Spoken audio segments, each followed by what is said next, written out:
Covid के मुमकिन खतरे से निपटने के लिए मरकजी हुकूमत मुस्तैद। तैयारियों का जायजा लेने के लिए आज मुल्क भर के अस्पतालों में मुनक्किद की जाएगी मॉक ड्रिल। करंतना बिस्तरों की गुंजाइश, ऑक्सीजन की सहूलियात और आईसीयू बेड्स के साथ डॉक्टरों और दीगर हेल्थ वर्कर्स की दस्तयाबी पर होगी तवज्जो। मरकजी वजीर सेहत मनसुख मांडविया दिल्ली के सफदरजंग अस्पताल में मॉक ड्रिल का लेंगे जायजा। सदर जमहूरिया द्रौपदी मुर्मू के तेलंगाना दौरे का आज है दूसरा दिन। हैदराबाद में आज सरदार वल्लभ भाई पटेल नेशनल पुलिस अकेडमी में इंडियन पुलिस सर्विस के जेर तरबियत अफसरान से करेंगी खिताब। मुतादिद दूसरे प्रोग्रामों में भी करेंगे शिरकत।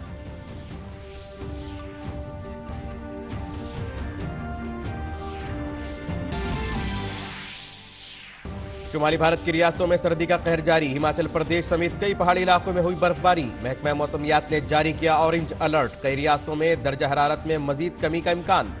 दिल्ली एनसीआर में छाया घना कोहरा।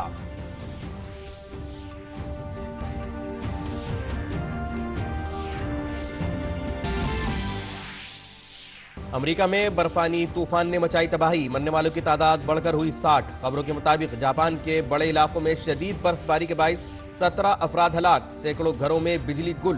डिजास्टर मैनेजमेंट हुक्काम इमदादी कामों में मसरूफ।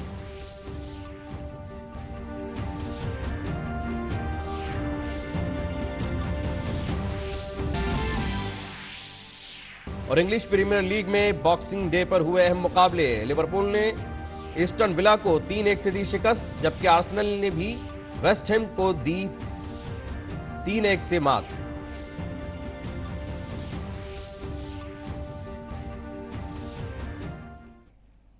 नाजरीन आदाब, खबरनामे में आपका इस्तकबाल है और अभी तक की अहम खबरों के साथ मैं मोहम्मद नौमान। मुल्क में कोविड-19 की हंगामी तैयारियों को जांचने के लिए आज तमाम अस्पतालों में मुल्कगीर मॉक ड्रिल की जाएगी। चीन, अमेरिका और कुछ दूसरे ममालिक में कोविड-19 के बढ़ते हुए मामलों के पेश नजर ये मश्क की जाएगी। मश्क के दौरान अस्पतालों में कोविड से लड़ने के लिए दस्तयाब वसाइल का जायजा लिया जाएगा, जिसमें बुनियादी ढांचे की तैयारी, ऑक्सीजन प्लांट्स, वेंटिलेटर्स, लॉजिस्टिक और इंसानी वसाइल पर खुसूसी तवज्जो दी जाएगी। इस मश्क का फैसला मुल्क में कोविड की सूरत हाल पर वजीर आजम नरेंद्र मोदी की जायजा मीटिंग के कुछ दिन बाद आया है। मरकजी वजीर सेहत डॉक्टर मनसुख मांडविया नई दिल्ली के सफदरजंग अस्पताल का दौरा करेंगे।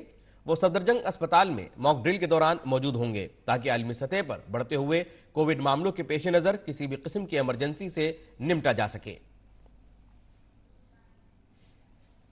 सदर जमहूरिया द्रौपदी मुर्मू आज हैदराबाद में केशव मेमोरियल एजुकेशन सोसाइटी के तलबा और फैकल्टी मेंबरान से खिताब करेंगी। इसके अलावा सदर जमहूरिया सरदार वल्लभ भाई पटेल नेशनल पुलिस अकेडमी का दौरा करेंगी, जहां वो इंडियन पुलिस सर्विस 74वें RR बैच के तरबियत याफ्ता अफसरान से खिताब करेंगी। इसके अलावा वो हैदराबाद में राष्ट्रपति मिश्रा धातु निगम लिमिटेड मधानी की व्हाइट प्लेट मिल का भी इफ्तिताह करेंगी। कबल अज़ीं कल सदर जमहूरिया मुर्मू अपने 5 रोज़ा दौरे पर तेलंगाना पहुंची थी। सदर जमहूरिया द्रौपदी मुर्मू आज तेलंगाना के 5 रोज़ा दौरे पर श्रीसाइलम पहुंच गईं। सदर जमहूरिया ने श्रीसाइलम मंदिर का दौरा किया और भगवान मल्लिकार्जुन स्वामी की खुसूसी पूजा की। इसके बाद सदर जमहूरिया मुर्मू ने प्रसाद स्कीम के तहत टूरिज्म फैसिलिटेशन सेंटर का भी इफ्तिताह किया। सदर जमहूरिया ने श्रीसाइलम मंदिर में सयाहत की मरकजी वजारत के ज़ेर एहतमाम प्रसाद स्कीम के तहत तरक्याती मंसूबों का आगाज भी किया। वज़ीर आज़म नरेंद्र मोदी और यूक्रेन के सदर व्लादिमीर ज़ेलेंस्की के दरमियान टेलीफोन पर बात हुई। यूक्रेन के सदर ने G20 में भारत की सदारत के लिए अपनी नेक ख्वाहिशात पेश की। वज़ीर आज़म ने खाद और तवानाई के तहफ़्फ़ुज़ से मुताल्लिक़ मामलों पर तरक्की पजीर ममालिक के खदशात को आवाज़ देने समेत भारत की G20 सदारत की अहम तरजीहात के बारे में उन्हें बताया।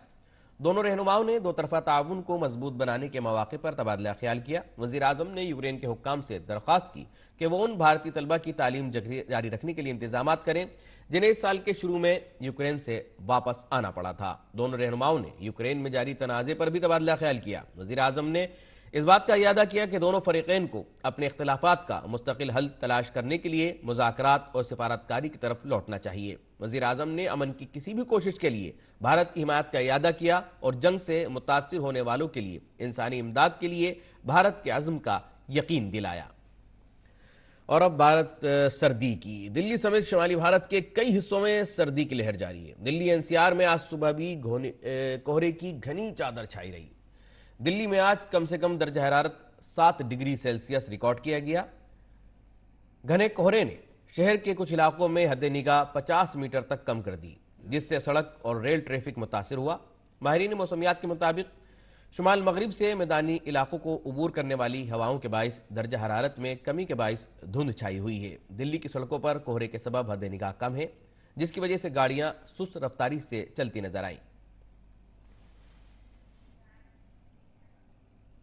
हिमाचल प्रदेश की ऊंची पहाड़ियों पर बर्फबारी का मौसम शुरू हो गया है। पीर को लाहौल और स्पीति जिले के शंकुला में ताज़ा बर्फबारी हुई। इसके अलावा हैसरदी का असर मुसलसल बढ़ने लगा है। बर्फबारी शुरू होते ही लाहौल स्पीति इंतजामिया ने वादी पहुंचने वाले सयाहों को मनाली की तरफ भेजना शुरू कर दिया, जिसके बायस रास्ते में कई मकामात पर जाम की सूरत हाल देखी गई।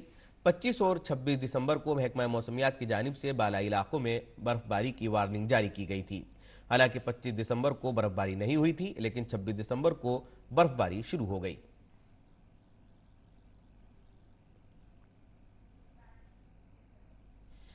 उत्तर प्रदेश के अयोध्या में सर्द लहर जारी है। पहाड़ों पर बर्फबारी के बाइस मैदानी इलाकों में सर्दी ने अपना असर दिखाना शुरू कर दिया है। सर्दी की वजह से मामूलाती जिंदगी मुतासिर है। शदीद सर्दी के बाइस लोगों का घरों से निकलना मुश्किल हो गया है। सर्दी और धुंध के बाइस बेशतर स्कूलों के औकात में भी तब्दीली की गई है। लोगों को सर्दी से बचने के लिए अलाव का सहारा लेना पड़ रहा है। इसके अलावा कोहरे के सबब ड्राइवरों को भी परेशानी का सामना है। महकमा मौसमियात के मुताबिक सर्दी का यह सिलसिला आइंदा चंद रोज तक जारी रहेगा। उत्तर प्रदेश के शहर बरेली में सर्द लहर की वजह से ठंड में काफी इजाफा हो गया है। उत्तराखंड के पहाड़ों पर मुसलसल बर्फबारी और ठंडी हवाओं ने बरेली में दर्जा हरारत में इजाफा कर दिया है। पूरे शहर पर धुंध की चादर छाई हुई है। सर्दी में इजाफे के बाद रात के वक्त रेन बसेरों में लोगों की तादाद बढ़ गई है। दर्जा हरारत में मुसलसल कमी की वजह से लोगों को आग जलाकर और नाइट शेल्टर की मदद से रात गुजारी पड़ रही है। बरेली के जिला मजिस्ट्रेट शिवकांत द्विवेदी ने लोगों को सर्दी से राहत फराहम करने के लिए रेन बसेरों के इंतजामात का जायजा लिया। सर्द रातों में सड़कों के किनारे रहने पर मजबूर लोगों में कंबल भी तकसीम किए गए।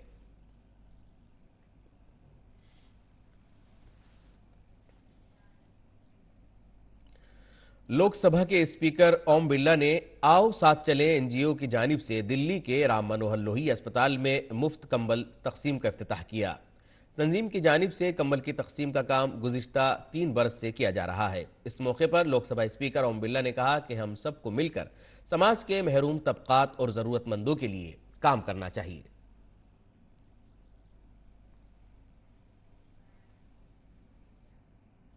भारत की सबसे बड़ी पावर जनरेशन कंपनी एनटीपीसी ने इटली में कायम मेयर टेक्नोमेंट ग्रुप की भारतीय जेली कंपनी टेक्नोमेंट प्राइवेट लिमिटेड के साथ एक गैर पाबंद मुफाहमतनामे पर दस्तखत किए हैं। इस मुफाहमतनामे का मकसद भारत में एनटीपीसी के प्रोजेक्ट में तिजारती पैमाने में ग्रीन मेथनॉल प्रोडक्शन की सहूलत तैयार करने के इम्कानात का मुश्तरका तौर पर जायजा लेना और तलाश करना है। ये ग्रीन मेथनॉल प्रोजेक्ट एनटीपीसी के पावर प्लांट से कार्बन हासिल करेगा और इसे ईंधन में ग्रीन कन्वर्टिंग में तब्दील कर देगा। ग्रीन मेथनॉल एप्लीकेशंस की एक वसी रेंज है, जिसमें कीमियाई सनत के लिए बुनियादी मवाद, काबिल तजदीद तवानाई का जखीरा और नकल हमल के ईंधन के तौर पर इस्तेमाल शामिल है। और उर्दू के अजीम शायर मिर्जा असदुल्ला खान गालिब का आज यौम पैदाइश है। इनकी अजमत और मकबूलियत का राज यह है कि वो इंसानी जिंदगी के हकाइक और नफ्सियात का गहराई से मुताला करते हैं और फिर इंतहाई सादगी के साथ शेर की शक्ल में उन्हें आम लोगों के लिए पेश कर देते हैं। पेश है ये रिपोर्ट।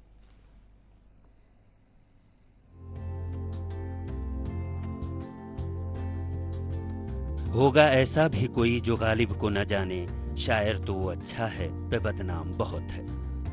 इस शेर के खालिक और उर्दू के अजीम शायर मिर्जा असदुल्ला खान गालिब का आज यौम पैदाइश है। उनकी अजमत का राज सिर्फ उनकी शायरी ही नहीं, बल्कि उनकी मकबूलियत की असल वजह यह है कि गालिब इंसानी जिंदगी के हकाइक और नफ्सियात का गहराई से मुताला करते हैं और इंतहाई सादगी के साथ आम लोगों के लिए पेश कर देते हैं। यही वजह है कि गालिब की शायरी का असर ज़हनो दिमाग पर शिद्दत से होता है। गालिब एक रंगीन और पहलूदार शख्सियत के मालिक थे और इस रंगीनी की झलक उनकी एक एक बात में नजर आती है। मिर्ज़ा गालिब ने शायरी की मुख्तलिफ असनाफ में तबाह आजमाई की, लेकिन गज़ल गोई में उनको इम्तियाजी हैसियत हासिल है। हज़ारों ख्वाहिशें ऐसी कि हर ख्वाहिश पे दम निकले, बहुत निकले मेरे अरमा लेकिन फिर भी कम निकले। गालिब का ये शेर कुछ इतना मशहूर हुआ कि हर खास व आम की ज़बान ज़द हो गया। इसकी ख़ास वजह यह है कि गालिब का ये शेर हर इंसान के एहसास और जज्बे का तर्जुमान है। गालिब की एक खूबी ये भी है कि वो किसी भी मजमून को कुछ इस अंदाज से पेश करते हैं कि पढ़ने या सुनने वाला शख्स खुद ब खुद उसकी तरफ मुतवज्जे हो जाता है। इस बात का अंदाज़ा गालिब को भी था कि उनका तर्ज इजहार दूसरों से बिल्कुल मुख्तलिफ है और वो अपने अंदाज़े बयां का फ़ख्रिया इजहार भी करते हैं। तभी उन्होंने कहा कि हैं और भी दुनिया में सुखनवर बहुत अच्छे, कहते हैं कि गालिब का है अंदाज़े बयां। और कलीम अहमद की रिपोर्ट, डीडी न्यूज़ उर्दू खबरें। भूखे और निढाल नजर आ रहे दर्जनों रोहिंग्या मुसलमान हफ्तों के समुद्री सफर के बाद इंडोनेशिया के सूबा सिहा के साहिल पर पहुंच गए हैं। मकामी पुलिस के सरबराह रोहिली योजावे ने तस्दीक की कि 58 अफराद का एक ग्रुप आसिहा बेसार जिले के लेडवंग गांव में इंद्रपत्रा साहिल पर पहुंचा है। उन्होंने कहा कि देहातों ने रोहिंग्या नस्ली गिरोह को लकड़ी की खस्ता हाल कश्ती पर देखा और इन्हें उतरने में मदद की। फिर हुक्काम को उनकी आमद की इत्तला दी। उन्होंने कहा कि वो भूख और जिस्म में पानी की कमी की वजह से बहुत कमजोर लग रहे थे। इनमें से कुछ तवील और पेचीदा सफर की वजह से बीमार हो गए। उन्होंने बताया कि कम से कम 3 मर्दों को तिब्बी देखभाल के लिए क्लिनिक ले जाया गया और दीगर का भी इलाज किया जा रहा है।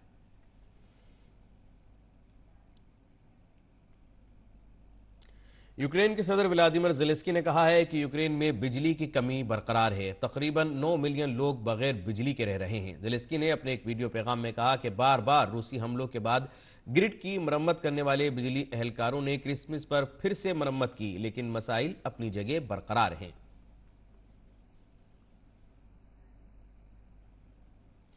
अमेरिका में बर्फानी तूफान ने तबाही मचा रखी है।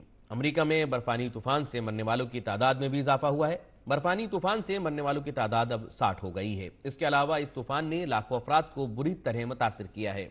न्यूयॉर्क के मगरबी इलाके बफेलो में बर्फानी तूफान से मरने वालों की तादाद 25 हो गई है। आपको बताते चलें कि मगरबी न्यूयॉर्क का शहर बफेलो बर्फानी तूफान से बहुत ज्यादा मुतासिर हुआ है। बर्फानी तूफान के नतीजे में कई इलाकों में बिजली भी मुनक़ते हो गई है। इस तूफान का असर पड़ोसी रियासत मेक्सिको तक नजर आ रहा है। व्हाइट हाउस ने एक बयान में कहा है कि सदर ने मरने वालों के इंतकाल पर दुख का इजहार किया है। इसके अलावा सदर और खातून अव्वल की दुआएं न्यूयॉर्क के लोगों के साथ हैं जिन्होंने इस तूफान में अपने प्यारों को खो दिया है। काबिल जिक्र है कि अमेरिका में बर्फानी तूफान ने पूरे मुल्क को बुरी तरह मुतासिर किया है। इस तूफान की वजह से कई लोगों की मौत हो चुकी है और मौसम से मुताल्लिक सड़क हादसात का सामना करना पड़ रहा है। मालूमात के मुताबिक अमेरिका में क्रिसमस वीक के दौरान आने वाले तूफान ने ट्रैफिक को भी मुतासिर किया है। तूफान के बाइस परवाजें, ट्रेनें और सड़कें मुतासिर हैं।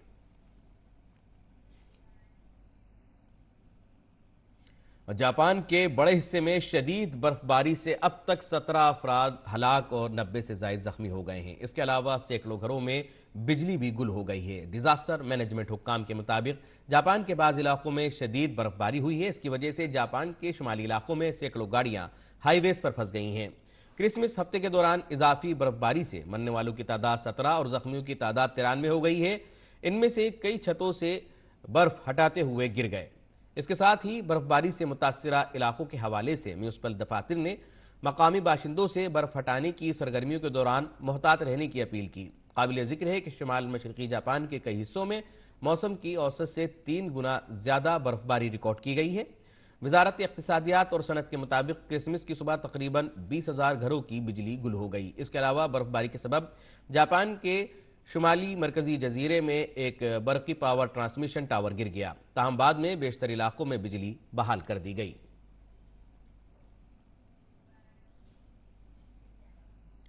जहां पूरी दुनिया में कोरोना के बढ़ते मामलों से तशवीश है, वहीं दूसरी जानिब चीन ने बैरून मुल्क से आने वाले मुसाफिरों के लिए अहम कदम उठाया है। चीन के national health commission of China ने ऐलान किया है कि 8 जनवरी से बैरून मुल्क से आने वाले मुसाफिरों के लिए करंतना खत्म कर दिया जाएगा और बैनुल-अक़वामी परवाज़ों पर आयद पाबंदी खत्म कर दी जाएगी। हाल ही में चीनी हुकूमत ने मुल्क के अवाम को सिफर कोविड पॉलिसी से मुस्तस्ना करार दिया है। इसके बाद से पूरी दुनिया के लिए खदशात बढ़ गए हैं। हुक्मनामे के मुताबिक बाहर से आने वाले मुसाफिरों को अब भी चीन में दाखिल होने से 48 घंटे पहले तक CPRC टेस्ट रिपोर्ट दिखानी होगी। चीन की कौमी सेहत करंतना कानून के मुताबिक आने वाले मुसाफिरों और सामान के खिलाफ मुतादी बीमारी करंतना कवानीन पर अमल दरामद नहीं किया जाएगा। इसके साथ ही एक और फैसले में कोविड-19 का मैनेजमेंट क्लास B में घटा दिया जाएगा। इसके अलावा चीन ने नोवल कोरोना वायरस निमोनिया का नाम बदलकर नोवल कोरोना वायरस इन्फेक्शन रखने का भी ऐलान किया है।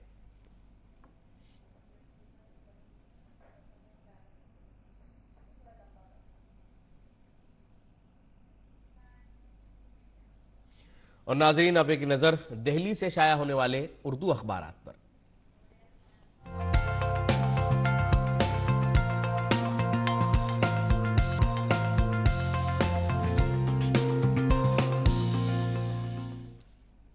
अखबारात के जायजे में सबसे पहले नजर डालते हैं रोजनामा इनकलाब पर। अखबार की शेर सुर्खी है, पुष्प कमल दहल प्रचंड ने एक बार फिर नेपाल के इख्तिदार की कमान संभाल ली है। पीर को इन्होंने तीसरी बार नेपाल के वजीर आजम के ओहदे का हलफ उठाया। वजीर आजम मोदी ने दी मुबारकबाद। इसी सफ़े की दूसरी अहम खबर है, चीन में कोरोना के तेजी से फैलते हुए मामलों ने एक बार फिर पूरी दुनिया को खौफजदा कर दिया है और बाहर से आए मुसाफिर कोरोना से मुतासिर पाए गए हैं। दिल्ली में 4, कोलकाता में 2 मामले सामने आए। इसी अखबार के आलमी सफ़े की सुर्खी है, चीन के सूबा जीजियांग में कोरोना के योमिया 10 लाख मामलात, तादाद दुगनी होने का खदशा। और अमरीका में बर्फानी तूफान का कहर जारी, हलाकतों की तादाद 40 से जायद। शदीद बर्फबारी के बाइस अब तक 10,000 से जायद परवाजें मनसूख हो चुकी हैं और हज़ारों ताखीर का शिकार हैं। बढ़ते हैं अगले अखबार की तरफ। रोजनामा राष्ट्रीय सहारा के सफ़े अव्वल की अहम खबर है, शुमाली हिंद में शदीद सर्दी की लहर जारी, लद्दाख कश्मीर की तमाम झीलें, नाले और नदियां मुंजमद। दिल्ली में येलो अलर्ट, कम अज़ कम दर्जा हरारत 3 डिग्री तक पहुंचा और ठंड में मजीद इजाफे की तवक्को। इसी सफ़े की दूसरी अहम खबर है, वज़ीर आज़म नरेंद्र मोदी ने यूक्रेन के सदर ज़ेलेंस्की से टेलीफोन पर बात की। इसी अखबार के अंदरूनी सफ़े की अहम सुर्खी है, अफगानिस्तान में 3 गैर मुल्की NGOs का काम बंद। तालिबान के जरिए ख्वातीन अमले पर पाबंदी आयद करने के बाद NGOs ने यह फैसला लिया। बढ़ते हैं अगले अखबार की जानिब। रोजनामा हिंदुस्तान एक्सप्रेस की अहम खबर है, वीर बाल दिवस कौम के लिए एक नई शुरुआत का दिन। वजीर आजम नरेंद्र मोदी ने नई दिल्ली के मेजर ध्यानचंद नेशनल स्टेडियम में वीर बाल दिवस के मौके पर एक तारीखी प्रोग्राम में शिरकत की। वजीर आजम ने प्रोग्राम के दौरान तकरीबन 300 बाल कीर्तनियों की तरफ से पेश किए गए शब्द कीर्तन में की शिरकत। इसी सफ़े की दूसरी अहम खबर है, शिवराज सिंह चौहान ने वजीर आजम नरेंद्र मोदी से की मुलाकात। आलमी सरमायाकारों के इजलास के इफ्तिताही इजलास से खिताब करने की वजीर आजम से उन्होंने दरख्वास्त की। और इसी के साथ अखबारात का जायजा यही मुकम्मल होता है। बढ़ते हैं अगली खबर की तरफ। फीफा वर्ल्ड कप खत्म हो गया है और क्लब फुटबॉल एक बार फिर शुरू हो गया है। इंग्लिश प्रीमियर लीग में लिवरपूल ने जीत के साथ आगाज किया। बॉक्सिंग डे पर खेले गए मैच में लिवरपूल ने एस्टन विला को 3-1 से शिकस्त दी। इस जीत के साथ लिवरपूल ने टॉप 4 में जगह हासिल करने के लिए अपनी कोशिश को फिर से तक़वियत बख्शी। दरियासना, स्टीफन बेस्टिक, माइकल ओवन और रहम स्टर्लिंग के बाद लिवरपूल के तीसरे सबसे कम उम्र प्रीमियर लीग स्कोरर बन गए हैं।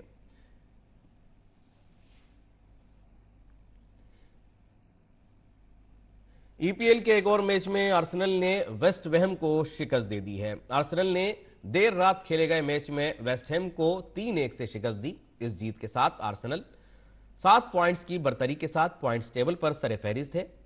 गैब्रियल मार्टिनी इस सीजन में प्रीमियर लीग में बेकायू साका और मार्टिन ओडिगार्ड के साथ आर्सेनल के मुश्तरका टॉप स्कोरर बन गए हैं। तीनों खिलाड़ियों ने इस सीजन में 6-6 गोल किए हैं।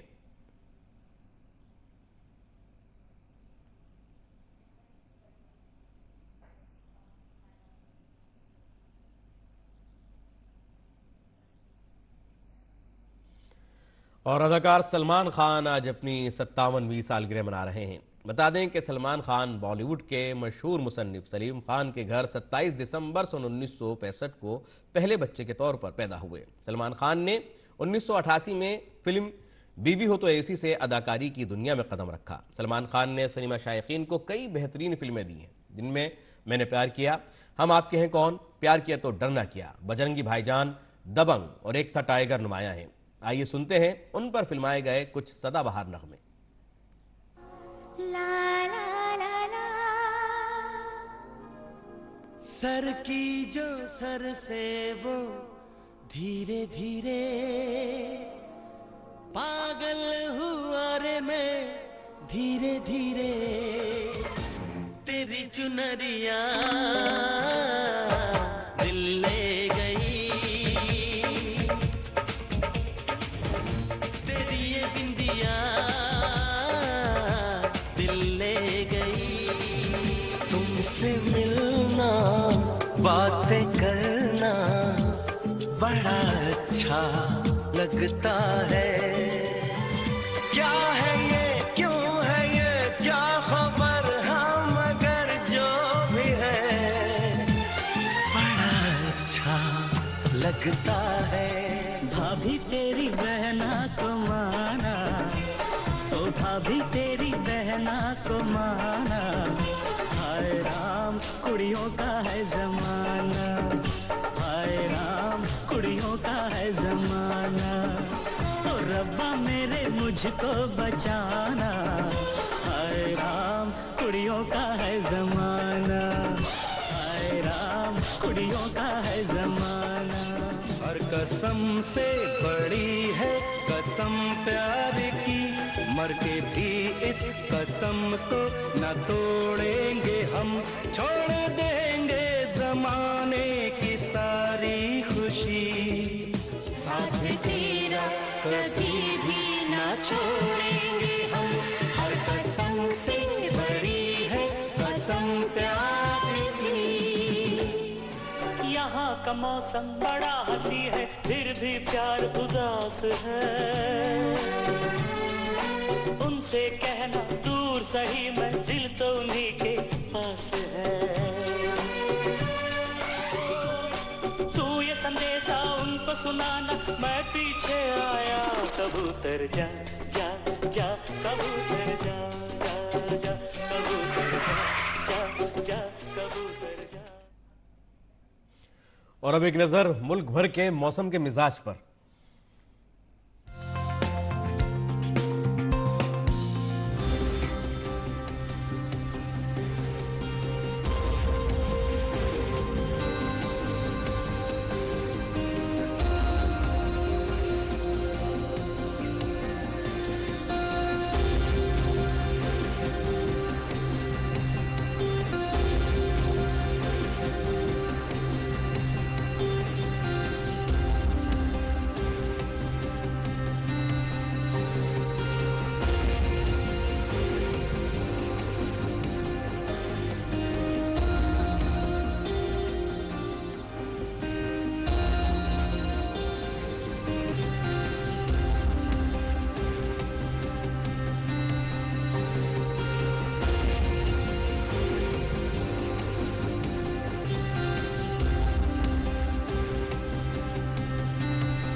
और नाजरीन, इसी के साथ खबरनामा भी यही मुकम्मल होता है। इजाजत दीजिए, आदाब।